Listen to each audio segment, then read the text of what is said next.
In this episode of Truth Lies in B2B Growth, we talk about the true value of HubSpot as a unified customer platform and how to position it with your wider business. Today's episode is all about how we can help CMOs position HubSpot with the wider business. We're going to touch on some of the common pitfalls around not just how it's positioned, but the general implementation, optimization, ongoing management of HubSpot.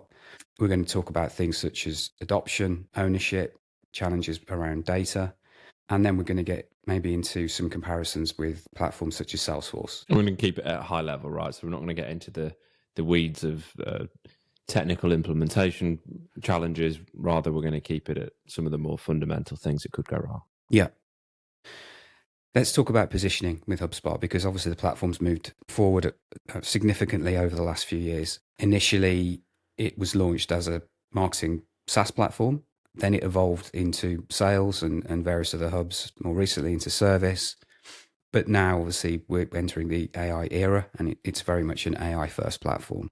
And I think even now, though, people that have worked with HubSpot, even partners of HubSpot, will still position it wrongly, in my view. It's still badged as a CRM with maybe 6 hubs, those 6 hubs being marketing, sales, service, and data hub, commerce, and content hub. Did I tick all those boxes? I wasn't expecting you to get that right. So it really is now a unified customer engagement platform, a customer platform that when everything works together and all of those different hubs are working in beautiful harmony, then it really does sort of become a platform that compounds its value, and it is very much greater than the sum of its parts. Yeah, and it's probably worth talking about why that happens in that way and why it's positioned as individual hubs. And I think that's largely because until the kind of CRO role was invented, there's not really been an owner of all of those different functions that's going to raise the platform within the business as a solution to all of the different problems. You know, ultimately, if a marketing person needs a CRM and automation system, they're naturally going to position it with the benefits that they need in mind, aren't they? I know it's a growing trend that CROs are being introduced, and it's probably a good thing.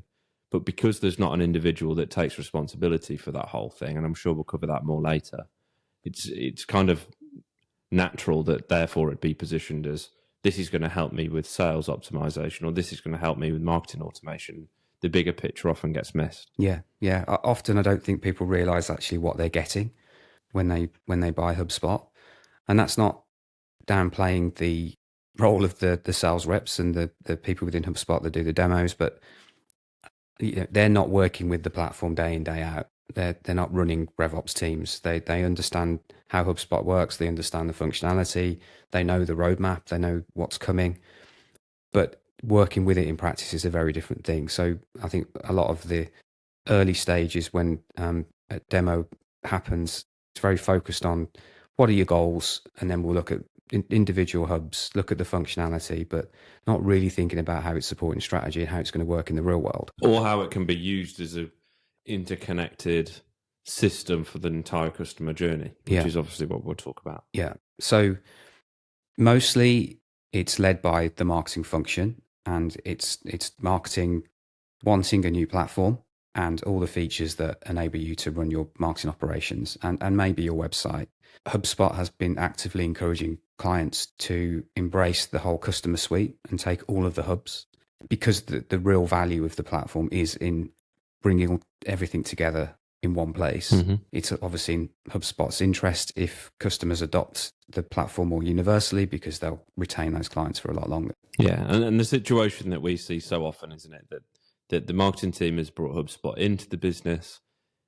Marketing gets implemented first. Sales might ultimately end up being, sometimes, to be honest, dragged into a system that they've not necessarily been bought into at the buying stage, and therefore, that's kind of done to them rather than with them.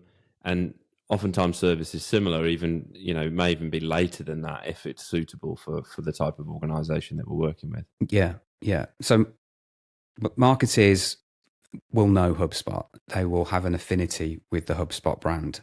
because it's been very active over the years in supporting marketeers. It's very much a love brand for marketeers. So when they get the opportunity to bring in a new platform, HubSpot is always, part of the day one consideration set up, maybe alongside Salesforce.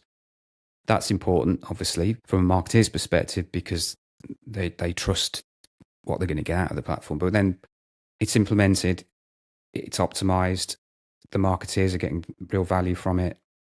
And then when it comes to the conversation around how can you get every part of the organization that touches a customer, how can you get them on board with it? Because that really, really compounds the value then in terms of the richness of data that can be utilized in the platform.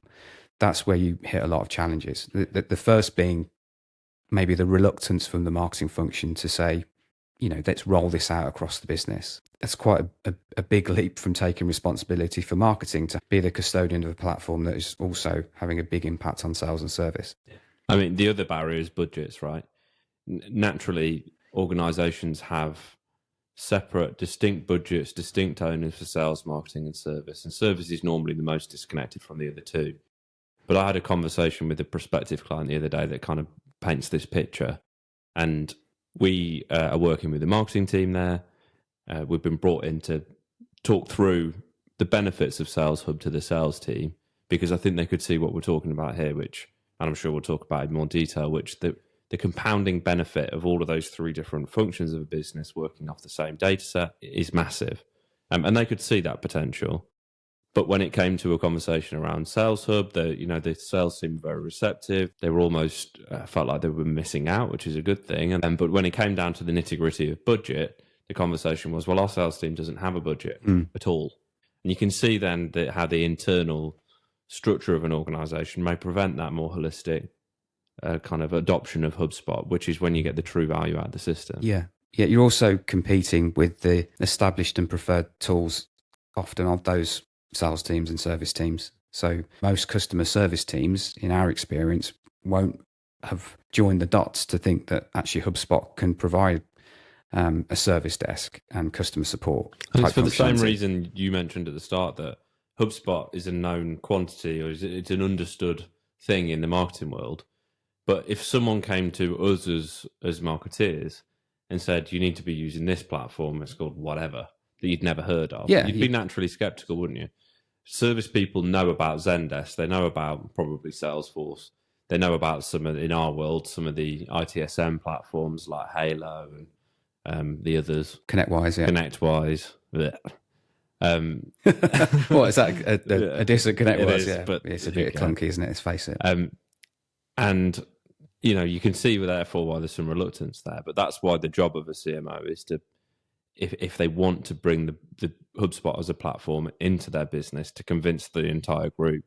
Because if they don't, then ultimately the benefits of the platform aren't going to be realized. Then later down the line, questions get asked around the value it's being presented. And ultimately, when we've seen this happen, haven't we, that questions get raised around the value versus the cost of HubSpot. It's not a cheap platform at all. And if they don't get the value out of it for the whole business, they might lose their bit, which is so valuable to them. Yeah, salespeople possibly aren't using a huge amount of tech. The sales function, the field salespeople, people, in those kind of more directly customer facing or prospect facing roles, they're not relying on tech as much. But the sales management side will be using tools like Pipedrive and be very wedded to something like that and be quite resistant to change. But there's so many more tools within the sales suite of HubSpot or Sales Hub within HubSpot that can really benefit not just SDRs, but those field sales people as well, which again, people aren't really aware of outside of marketing. So these are quite real challenges that it's not even around adoption at this stage. Just getting buy-in is the problem at this particular stage. Well, let's talk about how a CMO should position HubSpot then, and really focus on what that positioning should be. And as you alluded to at the start, I think the first thing is it's not a CRM with 6 hubs attached that should all be operated in isolation. What it is a centralized platform that helps the entire customer journey from the very beginning with marketing all the way through to turning customers into advocates on the customer success side. And the critical thing about it is it all uses a shared data set. true insights are really derived from the intersection between the different functions. So because HubSpot is a platform that all three of those functions can use, insights from the marketing function can help sales, insights from the sales function can help service, and vice versa across that whole piece. But a good example would be, all of that vast, rich engagement from a prospect during the sales cycle. There is going to be potential challenges, potential issues, roadblocks with their current platform, etc., which are going to be discussed, and if used properly in HubSpot, i.e., making calls for it, logging emails, etc., keeping the data rich, can be used as a really good onboarding tool, effectively, for when that is passed over to service. Mm-hmm. That's really critical. In fact, we have a customer that is trying to do a similar thing, albeit that their service team don't work in HubSpot, and having to try and extract all of that data collected during the sales process, such as pain points, key stakeholders, key aims, goals, etc., manually into an Excel via his API, and save you the long story, and then handing that over to a team elsewhere. Now, wouldn't it be much simpler, easier, less likely to fall over if the customer service team are also, including onboarding, were working within HubSpot itself and could, say, for example, use AI to summarize the record of the deal and get all of that information served up to them, almost instantaneously or autonomously at least. Yeah, it's like a timeless challenge that it's not just because we're entering this AI era. Systems integration has always been the trade-off between having one system that is not brilliant in every particular area compared to point solutions that are really, really feature rich and very strong from a functionality point of view. That there's the trade-off between, a more unified system, a single platform gives you that rich data, and it means that everyone's working on the same technology. And that, I think, going into this AI era where the ability to prepare the organization to manipulate data is going to be so much more important. So maybe it's swinging the other way now towards a single platform. The irony of that is that because of AI, there's been an explosion of new specific AI tools that have hit the market. And it's almost like we're going back maybe 10 years where there was an explosion of MarTech and everyone was suddenly implementing 9, 10, 15, 20 different tools, and none of them played together. But the impact on AI there from an organisational perspective, and obviously most organisations now, or at least considering how they can deploy and make the most of AI within their sales, service and marketing functions, is that if you had all those disparate systems, all of them would have their own individual data sets in isolation, which on their own are no doubt valuable, but combined are a much richer source of information that can be used to inform an AI like Breeze in HubSpot, for example. Yeah. So if you think about it, if you can look at the entire journey of a customer through data in HubSpot and soon unstructured data via Data Studio, you're going to get a much richer picture of that organization's journey with either your organization or with a part of it at least, and can therefore use AI to a much greater advantage. You've got much more data to feed AI, and that, as we know, is the golden rule with AI: shit in, shit out, basically. Look, yeah. If I was a CMO, I will be getting the whole management team together, and I'll be trying to really explain the benefits of that single source of data, that richness of data, structured, unstructured data, which we'll break down some examples of shortly. And it's not just about the technology. It was not about the technology. It's about what the technology enables you to achieve. And if you've got that richness of data, your ability to execute marketing is going to be much better, because now you've got the data at your fingertips that will enable you to do more personalization, which is what everyone wants to get to. That is the holy grail for marketing. Equally, from a sales perspective, you're going to have greater intelligence around your prospects, and AI will be able to potentially identify those that are more likely to buy, and that gives the opportunity for sales and marketing to collaborate better. And then from a service perspective, it's going to give you ways to manage renewals and retention much better, provide a better customer experience, turn people into advocates by identifying those that are most likely to stay with you for the long term and are really happy with the service you're providing. So that once you have that rich data set, those things start to become more of a reality. And that hopefully builds the business case for people to think, well, should we continue to work with these individual platforms, individual tools in our own function? Let's try and embrace this, what is essentially RevOps. Of course, if you have a unified platform, you can instantaneously create leads on the back of your MQL generations, and therefore the loop between sales and marketing is closed. And you can use intelligence tools like lead scoring and buyer intent to prioritize those leads that you generate so that sales actually have some incentive to follow them up. Then more of your leads are going to get followed up by sales. More of them are going to close. So sales are getting served up quality leads, and your MQLs are actually converting. There's by connecting the different functions using technology, you're also almost merging the functions together into one. And I think that breaks down that soap opera that we see all the time. Practically speaking, if you have those functions all operating in silos, you're never going to have this kind of one focus on growth. Everyone is going to maybe have different goals that aren't aligned. I mean, the best example I can think of really was a client that we worked with together, where we met. Mm-hmm. We all, and this is away from technology, but we all actually worked on the same platform, but we all sat in the same office. So marketing, sales, same desk, account management, we all sat around the same desks. So it didn't feel like we're all operating in silos. We the leadership was very strong.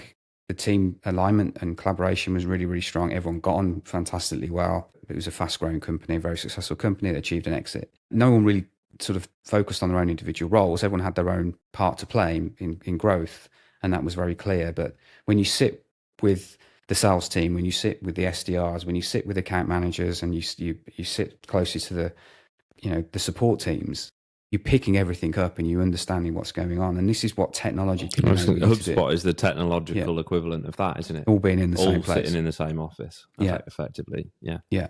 For the mere novice of HubSpot buyers would, they go through the demo, they get wowed, they're really bought into the whole thing. They buy into the razzmatazz that HubSpot serves up, sign up, and then you've got access to your customer portal. You go in and you've got the setup process, and you do that, and then the expectation has been set that this is a revolutionary platform. The first thing the CEO is going to start asking a couple of months in is, well, where's the leads? How often have we heard that?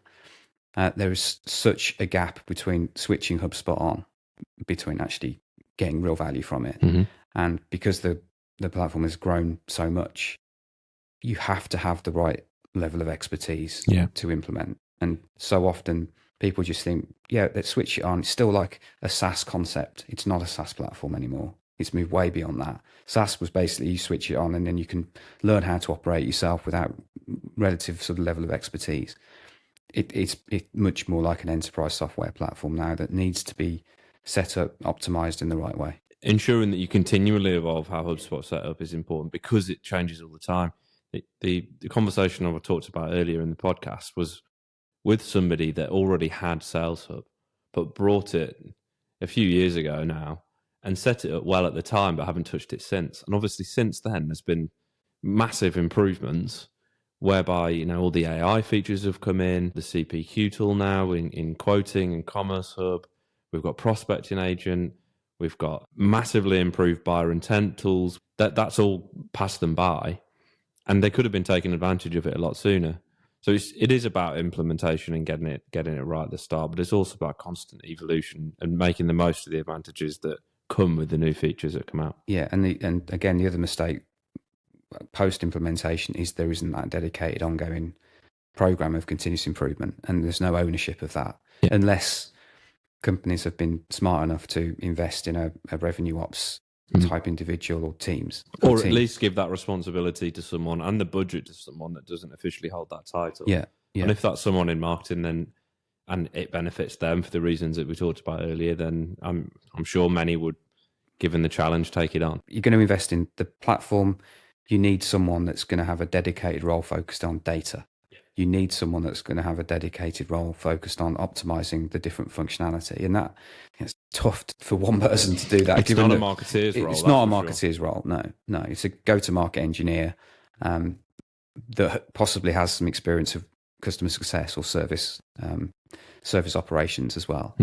I think we should touch on the data point in a little bit more detail, because, as we alluded to earlier, data has always been the kind of lifeblood of a marketing, sales, service campaign. But now with AI, it really is hypercritical. And I think until maybe recently, and probably still for most, it's been treated as kind of a yearly, we've got to clean up our data job. Oh, it's a bit messy. Let's delete these workflows, or let's remove these old accounts. It has to be someone's day job now. It has to be if, given resource and budget demands, etc., if possible, it needs to be someone's day job, or at least a distinct part of their responsibility that isn't treated as a remediation exercise every 12 to 18 months, and sometimes even longer. Most marketing functions don't have anyone that focuses on data. Or is equipped to be able to focus on data. Most marketing people haven't got data science backgrounds, and we're at a point now whereby even if you don't have a fully fledged kind of data science degree, you need to be that kind of technical individual to deal with it. And AI is going to help you manage your data, but you still have to have some dedicated focus on it on a continuous basis. I mean, years ago, I started working with an organization that actually had a data manager and a CRM team. And it's no surprise that from a demand generation perspective, they were really effective. Most organizations don't have that in place, and they just leave it to chance. And how many times have we done audits or started working with a new client? You lift the hood up to look at their CRM, and the data is in a shocking state. And, you've got missing properties, missing fields. When that happens, I always gaps ask myself in the data. why that is. Yeah. Because if the data's in that much of a mess, how are they using it? Do you know what I mean? Are they using reports properly? Because how could they trust those reports that they're using if the data's in a mess? Are they even using it for, campaigns? Because unless it's clean, how can they be sure the campaigns are effective? Well, this is, you've picked up on my old gripe about campaigns. I mean, it should be an ongoing program, and therefore you can have an ongoing program.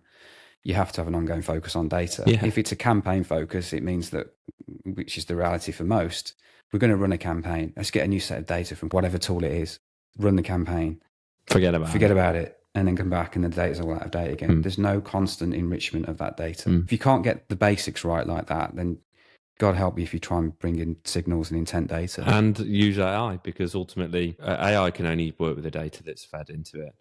And if your data's shit, what are you going to get out? I think it's important to just explain what we mean by unstructured and structured data, which is where we're rapidly heading with HubSpot and Data Studio. So structured data is the sort of data that will sit conventionally within properties. So your contact records, your firmographic data, emails, first name, salutation, address, phone numbers, etc. But unstructured data is really where a lot of the true gold, the real nuggets are, because that's emails between clients, that's recordings of conversations that your SDRs have had. It's maybe data that you can take from social, bring in from LinkedIn.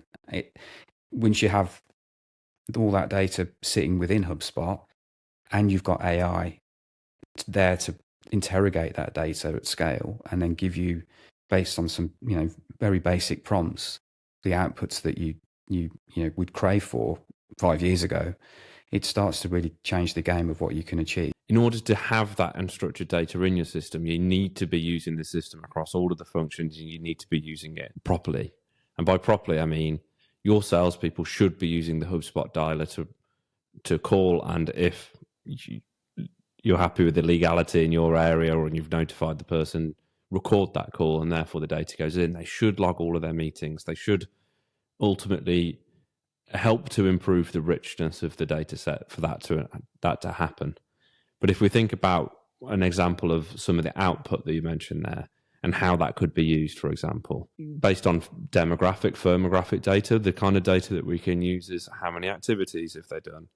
What is the deal value? Have they had previous engagement? How many stakeholders are connected to the deal? And that can tell you so much, right? But combined with hours and hours of call transcripts where they've given semantic kind of clues as to whether they plan to move forward or not, which AI can interpret, which no human, of course, could, especially 12 months after the call has happened. That can take much more of a richer picture of who is most likely to close in conjunction and in combination with some of that demographic data. So we've talked about some of the pitfalls. I think we've mentioned ownership. We've talked a lot about data and kind of having that as someone's day job. The third, I think, is adoption. Ultimately, I think this draws back to the first point that we were making around how CMO should position HubSpot and how they should bring in the different functions which should be involved and look at it as a customer platform for all three of those services, not just a marketing, sales, or service hub. And I think that's the main thing when it comes to adoption. Getting buy-in from the different stakeholders in those different functions from the off, almost building a bit of a collective buying group that is all pushing to bring HubSpot in is the first step. Because what we so often see is that marketing bring it into the business and then try and bring sales in, often dragging them in and service thereafter. And that's naturally going to reduce adoption because it's, like I said at the start, done to them rather than with them. And I think that's the key thing when it comes to adoption. I think adoption, in our experience, is much easier with marketing, obviously, because they're normally the protagonists. They're the people that want to bring it in. Sales has always been a challenge trying to get salespeople to adopt CRM and use CRM. But HubSpot's finding ways to make that a lot easier. Make their lives easier is the point, right? Yeah. From a salesperson's perspective, obviously what they care about is whether they're going to get more commission. If I was trying to sell HubSpot to a salesperson, which I often am, I would be thinking about the things that they think are going to help close deals quicker and get them more cash. And often that is escaping the admin. Let's take SDRs, for example. If you're going to create an SDR function, you have to invest significantly in the data and the operations and the tech to make that work. Otherwise, you find yourself in a situation where they'll quickly run out of data, or they'll spend all of their time searching up leads, trying to find contact information. And that's stopping them from getting on the phone, from emailing, from prospecting on LinkedIn. That can be a huge time saver if all of that is taken care of. It certainly removes the excuses from salespeople, which is probably your biggest challenge. And once you've done that, it leads to more effectiveness from a sales point of view. With service, the biggest challenge is trying to get them to adopt, because they'll be working with technology a lot more than the sales team, but trying to get them to adopt a new technology, and they may be resistant to that because they're so used to working with an old form of service desk or whatever it has been. So to embrace HubSpot, and maybe it's not as powerful as other service desks, like some of the things that you mentioned, like Halo. So there's going to be resistance there from a service perspective. But again, you have to weigh up the pros and cons. Overall, having a unified platform or having something very specific that you're not able to leverage the data that sits within it. Do you want to wrap up? Well, just to recap on what we said, I think the first thing is if you're positioning as a CMO HubSpot to your organization, then don't position it just for your own benefit. Don't position it as a CRM with these several hubs. Position it as something which is going to revolutionize your entire customer journey and enable it. Secondly, once you've crossed that hurdle, and hopefully you can, think about some of the bigger barriers to a successful implementation. Ownership is a big one, particularly if you've managed to convince the business that it should be a customer journey-wide implementation. You need someone that's going to oversee all of it, whether that's yourself or someone else. Ensuring that the data is right and therefore you can adopt some of the functionality, such as AI particularly, is a critical step. And finally, adoption. When you reach that stage, you want to be able to ensure that people use the platform properly, which is really all about bringing them in and getting their buy-in from the start. Because if they don't, then ultimately questions are going to start to be asked about what value you're getting from the system. And if you're not using it, then it's going to be very little. And before you know it, that system's going to be ripped out and you're going to be back in your spreadsheets. Yeah. I think for me, it's getting the whole team around the table. When I say team, I mean the whole organization, everyone that's involved in customers, because that's where the true value is within HubSpot. Absolutely if you just want to buy the marketing hub or content hub, it's got great value, but that's in isolation, just serving that function. The true value of HubSpot is when you've got all of those teams working together in one platform. almost for many that do implement HubSpot, when they don't embrace the full suite, it's like buying a Ferrari and then just driving it to the shops maybe once a year. Yeah, or a Ferrari 3 wheels. Yeah, it just you're paying for something that you're not getting the real value out of. So, so let's wrap up on that point. Good. Nice. Thanks for listening or watching the podcast. We hope you enjoyed that, and if you did, help us out by subscribing or even leave us a review. Thanks again, and we'll see you next time.